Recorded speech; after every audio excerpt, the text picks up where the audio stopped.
অর্পিতা,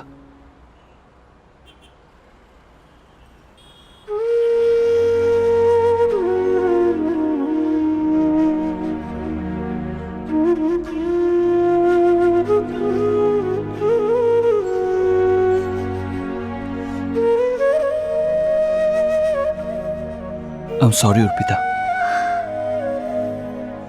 আমি তো কখনো তোমাকে মন থেকে বিদায় দেইনি স্বাধীন, কোনোদিন দেবও না। তুমি সারা জীবন আমার মনেই থাকবে। তারপরেও আমার একটা শর্ত আছে। কি? তোমাকে আমার সাথে এক জায়গায় যেতে হবে। কোথায়? আমার গ্রামের বাড়ি।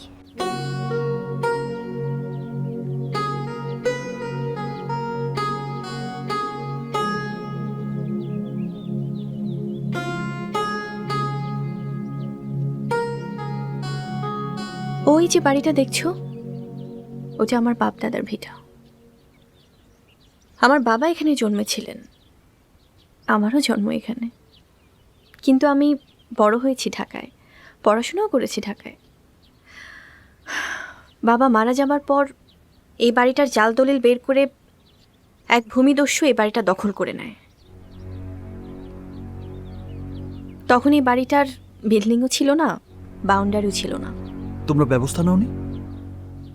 সমাজের 10 জনের কাছে যাওনি? গিয়েছে, মামলাও করেছি। কিন্তু তুমি তো বাংলাদেশের সিভিল মামলার অবস্থা জানোই স্বাধীন।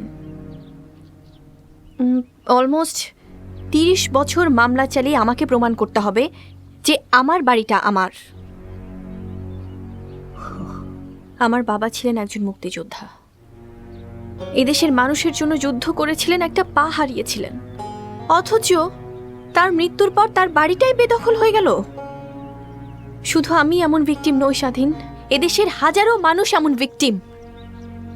কোথা থেকে একজন ভূমিদস্যু এসে একটা সাইনবোর্ড গেড়ে দিল, আর হাজার হাজার কৃষক পানির দামে তাদের জমি বিক্রি করতে বাধ্য হলো।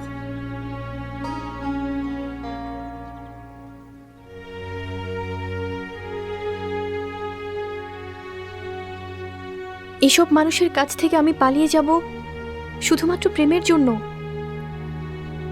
শুধুমাত্র আমার ব্যক্তিগত সুখের জন্য স্বাধীন? I am really sorry Arpita. তোমার গা ছুঁয়ে বলছি, যতদিন এই নিঃশ্বাসটা আছে ততদিন আমি তোমার পাশ থেকে সরব না, কোনোদিন না।